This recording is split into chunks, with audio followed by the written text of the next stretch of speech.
مالدار اپنے نوکر سے کہتا ہے، آج کوئی مولوی اپنے شاگرد سے کہتا ہے. ہاں تو عرض کر رہا تھا یہ ہے اخلاق محمدی. فرماتے کہ مجھ سے انتقام لے لو. تو صحابی حضرت سواد کہتے ہیں یا رسول اللہ جب آپ نے مجھے چھڑی سے مارا تھا، میرے پیٹ پر مارا تھا، تو اس وقت میرا پیٹ جو ہے برہنہ تھا، کپڑے نہیں تھے. آپ کے شکم مبارک پر تو کپڑا ہے، جبہ شریف ہے، کرتا ہے. حضور نے جبہ اٹھا دیا، کرتا اٹھا دیا. اٹھانا تھا سواد بن خارب حضور کے بھی قربان، سواد بن خارب کے بھی قربان، تیزی سے حضور کے جسم اقدس سے لپٹ گئے. سبحان اللہ سبحان اللہ. اور پھر تھوڑی دیر کے بعد جدا ہوئے. حضور نے پوچھا سواد یہ کیا کر رہے ہو تم؟ کہا یا رسول اللہ میں اور آپ سے بدلہ لوں، انتقام لوں، میں آپ سے انتقام. سبحان اللہ سبحان اللہ. میں نے اس بہانے سے اپنے جسم کو آپ کے جسم سے لگا دیا، اس لیے کہ میں جانتا ہوں کہ یہ میری زندگی کا آخری لمحہ بھی ہو سکتا ہے. ہو سکتا ہے کہ میں اس جنگ میں شہید ہو جاؤں، ہو سکتا ہے غازی بنوں، یہ بھی ممکن ہے. ممکن یہ بھی ہے کہ میں شہید ہو جاؤں، میری زندگی کا آخری وقت ہو، یہ بھی ہو سکتا ہے. لہذا میں نے چاہا کہ میرا جسم میری زندگی کے آخری لمحوں میں آپ کے جسم سے مسح ہو جائے. اور مجھے میرا یہ یقین ہے کہ جو جسم آپ کے جسم سے مسح ہو جائے وہ جسم جہنم میں جل نہیں سکتا. سبحان اللہ. سواد بن خریب کو اپنی نیکیاں یاد نہیں آئیں، سبحان اللہ. یہ ہے صحابہ والی زندگی. اپنی نمازیں یاد نہیں آئیں، اپنے سجدے یاد نہیں آئے، نیکیاں یاد نہیں آئیں. کیا یاد آیا؟ سبحان اللہ سبحان اللہ. محمد رسول اللہ کی صحبت یاد آئی، حضور کے جسم اقدس سے لگ جانا. یہی ہے وابتغوا الیہ الوسیلہ، یہی وسیلہ ہے. اتقوا اللہ نہیں، وابتغوا الیہ الوسیلہ. انہوں نے کہا کہ میرا جسم اگر آپ کے جسم سے لگ جائے تو میرا یہ یقین ہے کہ میرا جسم جہنم کی نظر نہیں ہو سکتا. سبحان اللہ سبحان اللہ. تو خیر یہ واقعہ ہوا. پھر اس کے بعد جنگ کا آغاز ہوا. میں مختصر لفظوں میں کہہ رہا ہوں. جنگ کا آغاز ہوا، مبارز طلبی شروع ہوئی. یعنی کفار کی طرف سے سورما آتا، پہلوان آتا، اور مسلمانوں کی طرف سے ایک جاتا. تو اس طرح سے مقابلہ ہونے لگا. کفار کے لوگ آئے، شکست کھائی انہوں نے، قتل ہوئے. مسلمان کی طرف سے جو جاتا وہ کافر کو قتل کر دیتا، کافروں کی طرف سے آنے والے کو. اس طرح پھر اس کے بعد اب جنگ کا باقاعدہ آغاز ہوا. بات سمجھ میں آ رہی؟ تو جنگ شروع ہوئی. کفار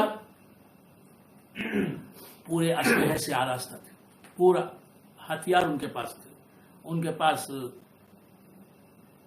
ہر سہولت تھی. مسلمان روزے کی حالت میں، مسلمانوں کے پاس ایک اونٹ پر کئی مسلمان سوار ہیں، کسی کے پاس ساز و سامان جنگ کا نہیں ہے.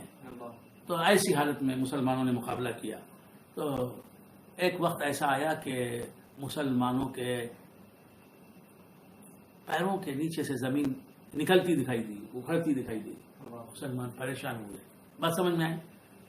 ایسا لگتا تھا کہ کفار حملہ ور ہوں گے اور ان کا وجود مٹا کر رکھ دیں گے صفحہ ہستی سے. 313 ہی تھے اس وقت.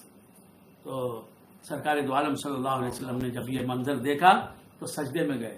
سجدے میں جا کے حضور نے کہا اللہم ان تہلک هذه العصابۃ لم تعبد. سجدے میں جا کے حضور فرماتے ہیں کہ اے اللہ اگر یہ مٹھی بھر مسلمان آج ہلاک ہو گئے، قتل ہو گئے، تو آج کے بعد تو کبھی پوجا نہیں جائے گا، تیری عبادت نہیں ہوگی. سبحان اللہ سبحان اللہ. اللہم ان تہلک هذه العصابۃ اليوم لم تعبد. سبحان اللہ. پھر اس کے بعد یہ سرکار کی دعا تھی سبحان اللہ. اس کے بعد سرکار دو عالم صلی اللہ علیہ وآلہ وصحبہ وسلم جنگ میں مصروف ہو گئے اور حالت بڑی نازک تھی. مسلمان پوری کوشش کر رہے تھے کافروں کو پسپا کرنے کی، لیکن کفار پوری طاقت میں تھے، غلبے میں تھے اور بڑے اچھے داؤ چل رہے تھے، بڑے کارگر داؤ تھے ان کے. جب یہ منظر دیکھا مسلمان پریشان ہو رہے ہیں، سرور کونین دیکھ رہے ہیں کہ اب یہ کام مسلمانوں کا نہیں، یہ کام میرا ہے. اللہ اکبر. سبحان جیش اللہ. اسلامی کی نصرت میری ذمہ داری ہے. سبحان اللہ. اب میں منظر، اب میں اپنا کام نہ کروں گا تو مسلمان لڑ جائیں گے، پٹ جائیں گے، پس جائیں گے. سبحان اللہ. سرکار دو عالم صلی اللہ علیہ وسلم جھکتے ہیں، میدان سے ایک مٹھی بھر مٹی اٹھاتے ہیں، مٹھی بھر خاک، یا یوں کہیے کہ مٹھی بھر کنکریاں میدان بدر سے حضور اٹھاتے ہیں، اٹھا کر شاہت الوجوہ کہہ کر کفار کے لشکر پر پھینکتے ہیں کہ چہرے برباد ہو جائیں. شاہت الوجوہ، سبحان اللہ. سبحان اللہ. شاہت الوجوہ کہہ کے چہروں پر پھینکا. وہ کنکر حضور کے ہاتھوں میں جو کنکریاں تھیں، ہر کافر کی دو آنکھوں میں دو دو کنکریاں گرنے لگی. اس آنکھ میں ایک کنکری، دوسری آنکھ میں ایک کنکری. ہر کافر کی آنکھوں میں پہنچ گئی کنکریاں. یہ ایٹم بام کیا مقابلہ کر سکتا ہے ان کنکریوں سے؟ سبحان اللہ. پہنچ گیا. اب وہ اپنی آنکھیں ملنے لگے. صحابہ نے دیکھا کہ ان کو میدان جنگ نظر نہیں آ رہا ہے. صحابہ نے کہا حملہ کرو. حملہ کیا، اس زور کے ساتھ حملہ کیا کہ کاٹ کے چلے گئے، ککڑیوں کی طرح کافروں کو تحقیق کرتے چلے گئے. اب جنگ نہیں رہی، قتل عام اسے کہتے ہیں. قتل ایک ہوتی ہے جنگ کہ ادھر سے مسلمان بھی حملہ کرے، ادھر سے کافر بھی حملہ کرے. یہ جنگ ہوتی ہے، دونوں کی تلوار چلتی ہے. نہیں، یہ تو تلوار نہیں چلا رہا ہے، دوسرا تلوار سے چلا رہا ہے، تو اسے کہتے ہیں قتل. کفار تو آنکھیں ملنے میں رہ گئے، کسی کی تلوار ہاتھ سے چھوٹ گئی، کوئی تلوار رکھتا ہے چلانا بھول گیا خوف کے مارے. مسلمانوں نے اس موقع کو غنیمت سمجھا اور کھچا کھاچ کی آواز، چکا چاک خنجر کی آوازیں بلند ہو گئی، بس تلوار چلنے کی آواز.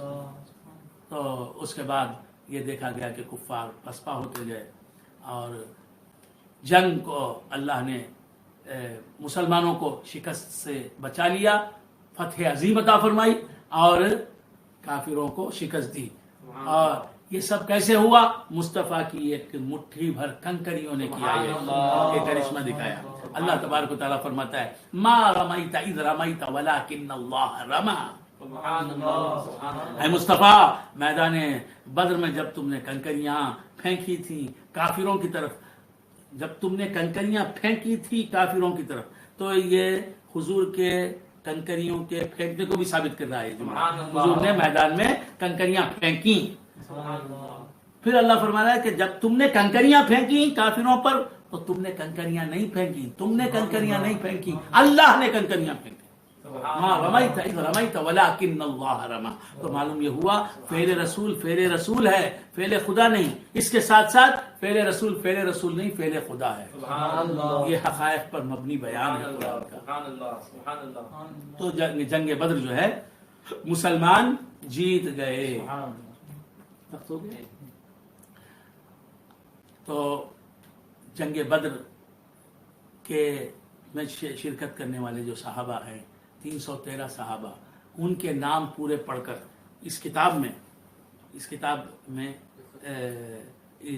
یہ تیر بہدف نامی اس کتاب میں اسے ترتیب دیا ہے میرے فرزند سید محمد محی الدین اسامہ عامری نے.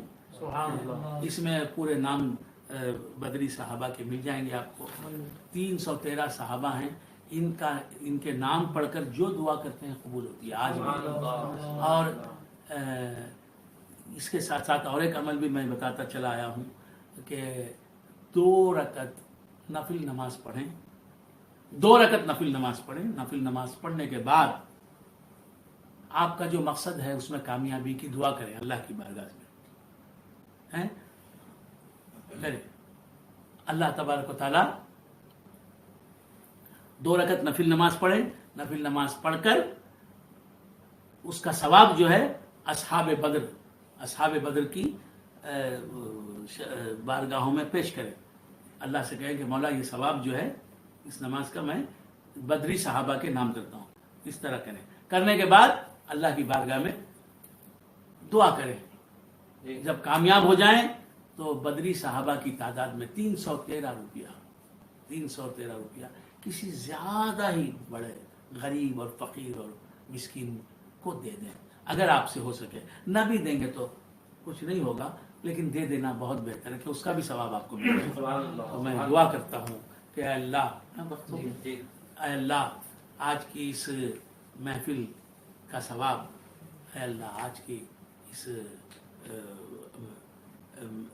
نورانی محفل کا ثواب سرکار دو عالم صلی اللہ علیہ وآلہ وآلہ وسلم کی بارگاہ میں ہم نظر کرتے ہیں، آپ کے وسیلے سے تمام انبیاء اور مرسلین کی بارگاہوں میں نظر کرتے ہیں، اور اس کے بعد صحابہ، تابعین، طبع تابعین، ائمہ مجتہدین، محدثین، مفسرین اور تمام سلسلہ قادریہ، نقشبندیہ، سہروردیہ کی بارگاہوں میں، سرکار سیدنا غوث الثقلین رضی اللہ تعالیٰ عنہ کی بارگاہ میں، خواجہ اجمیری کی بارگاہ میں، تمام اغواس و اقطاب اور ابدال، تمام علماء اور مشائقین اور تمام امت کے اساتین اور تمام علماء کرام کی بارگاہوں میں نظر کرتے ہیں، اور تمام احیاء اور اموات مسلمانوں میں جو ہیں ان کو ہم اس کا احسان کرتے ہیں۔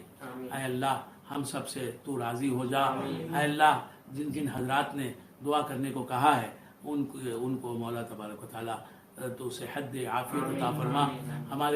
میرے برادر نسبتی، میرے نہایت عزیز ڈاکٹر سجاد ظہیر صاحب، رحیمی شاہ عامری بنگلوری کو صحت دے، قوت دے، طاقت دے، اور ہمارے شاہد میسور کے رہنے والے محمد شاہد اشرف میسور کے رہنے والے، اے اللہ اس نوجوان کو دونوں جہاں میں کامیاب و کامران، اور سید ابرار حسین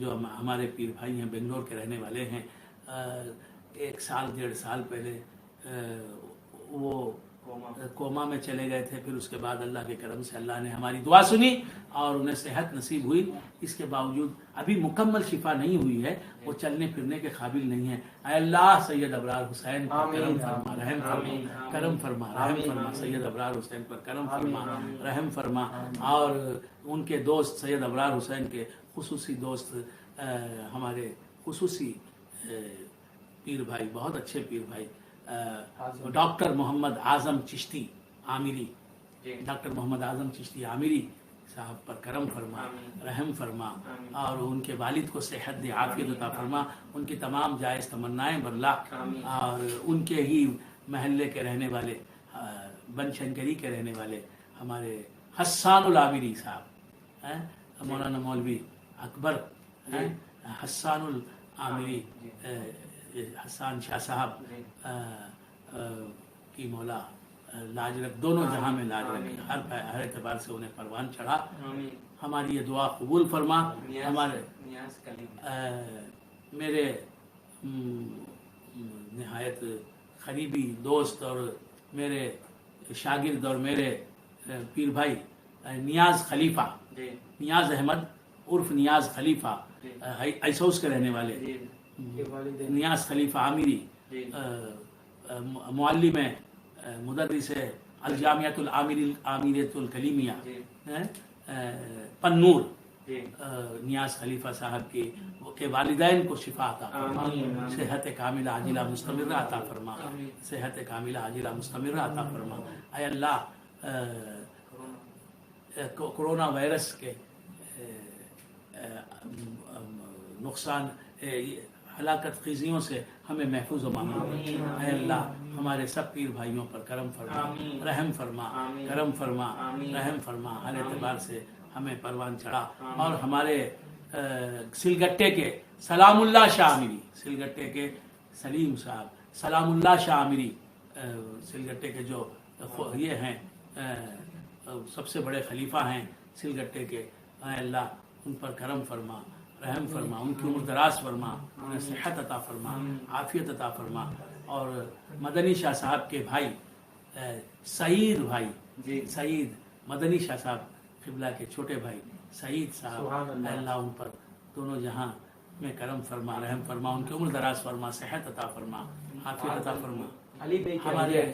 ماربل کے ماربل۔ تاجر ماربل کے ماربل مرچنٹ حضرت محمد علی صاحب مکرانہ والے راجستھانی، محمد علی صاحب کی زوجہ کو صحت عطا فرما، آمین۔ عافیت عطا فرما، آمین۔ بجاہ سیدنا مولانا غوث الثقلین الغوث الاعظم رضی اللہ تعالی عنہ۔ سبحان ربک رب العزت عما یصفون، وسلام علی المرسلین والحمد للہ۔